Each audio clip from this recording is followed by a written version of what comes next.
Serye ng ABS-CBN magbabalik sa telebisyon, ang mga maiinit na kaganapan, tingnan ng mga detalye.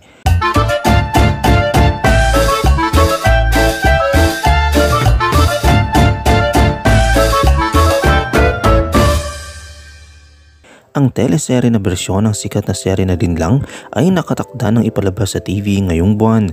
Sa isang serye ng mga post ng Instagram, ibinunyag ng Dreamscape Entertainment na ang Linlang the teleserye version ay magpapalabas ng bagong episode simula January 22. Sa post ay sinabi, siya ay si Juliana, ang asawang pinanggalingan ng lahat. Siya ay si Victor, ang mister na pagbabayarin ang nagkasala. Sa post ng Dreamscape Entertainment, lahat ng episode ng Linlang na ginawa ng ABS-CBN at Dreamscape ay eksklusibong mapapanood sa Prime Video. Kasama ni na Paolo Abilino at Kim Chiu sa serye ang mga bituin na sina JM De Guzman, Kayla Estrada, Maricel Soriano, Ruby Ruiz, Jaime Fabregas, Heaven Peralejo at iba pa. Sa buong takbo nito, patuloy na nangunguna ang Linlang sa mga talaan ng Prime Video. Sa January 22, ipapalabas ang bagong mga episode ng Linlang the teleserye version sa Kapamilya Channel, Kapamilya Online Live, I1 TFC, TFC, A2C at TV5.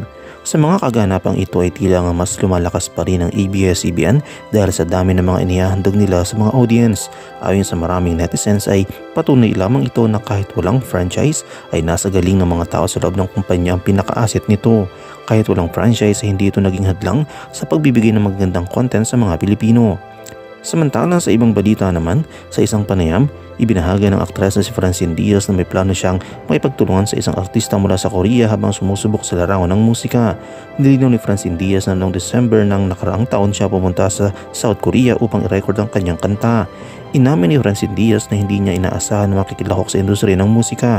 Gayunpaman, itinuturing niya itong pagkakataon upang subukang mag-explore at maipahayag ang kanyang sarili sa mga bago at kakaibang paraan.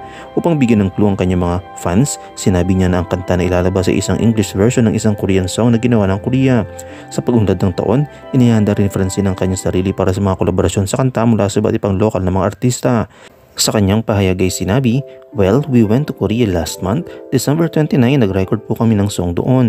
Ito po yung sinabi ko noon with Miss Jamie Rivera na meron akong song na gagawin with a Korean artist. Yun na lang po yung pwede kong sabihin. As of now, this year din po ang release namin, maybe next month.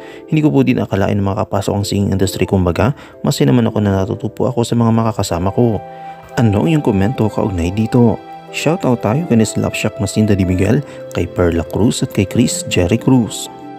I-comment mo lang ang inyong opinion sa comment section at huwag kalimutang i-like, i-follow, i-subscribe ang bcgram.net para sa mga latest happenings.